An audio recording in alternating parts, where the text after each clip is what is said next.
Are you an Enneagram 9 or love an Enneagram 9 and have difficulty accessing your anger or feel a little disconnected from your anger? One thing that nines are known for is being dissociated from their anger. I am going to give you some subtle ways that you can, as an Enneagram 9, reconnect and understand your anger better. I am Allie Cochert. I am a therapist and spiritual director here at Rooted Growth Counseling. I have a sister practice that is a soul care practice called Root Grow Thrive that specifically works with folks who are on the transformational and soul journey. So I'm an Enneagram 9, and reconnecting to my anger is one of those things that may be a lifelong process. And when I coach people with the Enneagram who are Enneagram 9s or love Enneagram 9s, we talk a lot about anger and how anger can be displaced and dissociated from our experiences. So when it comes to anger,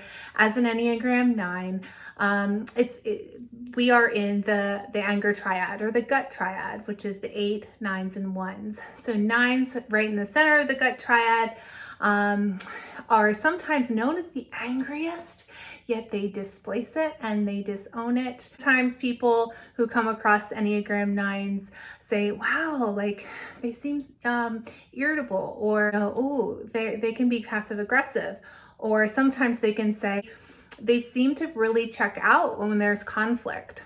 So a sign that you may have those tendencies is that other people notice how you deal with conflict or angry situations or irritability. And sometimes that can be the sign that, oh gee, I really need to reconnect to my anger. So one subtle way that anger can show up for Enneagram 9s is that because we're in the gut triad, we can somatically displace our anger inside of ourselves, specifically in the gut. So for Enneagram 9s, check in with your gut. See if it's feeling tense, or if you're having digestive issues. Perhaps there's a little bit of feel a little sick to your stomach, specifically if it's connected to or after an interaction with someone or a particularly stressful day. So notice how your belly is feeling. Check in with your belly. A way to do that is sort of to sit and mindfully breathe into your belly. 9s are great at diaphragmatic breath. So if you take that nice big belly breath, I have a video on that. I'll link it below.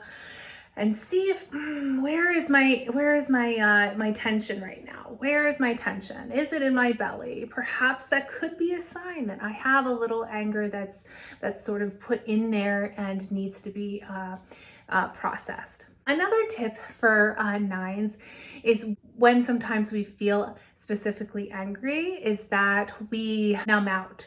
So that often can look like sort of scrolling on your phone, on your device, numbing out with like Netflix, or distracting yourself sort of with mind-numbing activities. It could also look like sort of hyperactivity in sort of just a numb out way, like something repetitive. So 9s don't necessarily look lazy, even though that's sometimes the misconception, is that sometimes their anger can be looking like activity that's mindless.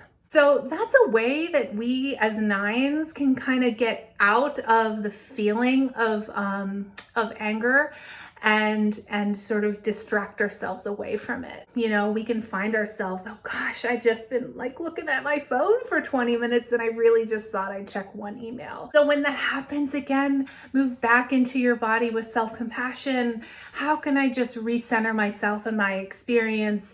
Is there something that behavior needs to tell me? Finally, another way and final way that 9s can have a subtle way of expressing their anger is through being tired. One way that we nines can shut down from conflict is feeling just tired, like we want to sleep, like we want to have our little cocoon and go to bed and get our blankies and just shut it all out.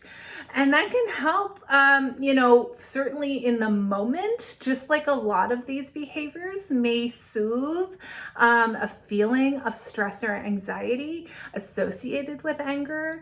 But in general, that does not work. Certainly, if it comes to conflict management, in relationship, in order to maintain connection, shutting down and going to sleep and having that time away may reset us, but do we ever go back? Do we go reset the relationship? Do we go back to the conflict again and try to resolve it? Again, if you're feeling, sort of mysteriously a little bit more tired one day, then it's not related to lack of sleep or any other other things going on. Think about, is there something going on in my life that I'm irritated about, that I'm frustrated about? Is this just a sign that maybe I need to address that and cope with that a little more directly? I hope you connected to some of those ideas today. It's really an exploration process of turning on our inner observer to understand how anger affects us as Enneagram 9s. Anger is our ally. It's there to tell us where to take action. We can really feel diffused to where we could go with things because we feel like we see it all, we see all sides, and that can be overwhelming. But again, just like 9s go to 3, an action-oriented focus is really our growth path. So use that anger, notice how it affects you and your body, and you'll transform your anger into growth. I hope that was helpful. Subscribe and like this and check the links down below to all the other offerings that I'm having right now. And we'll see you next time.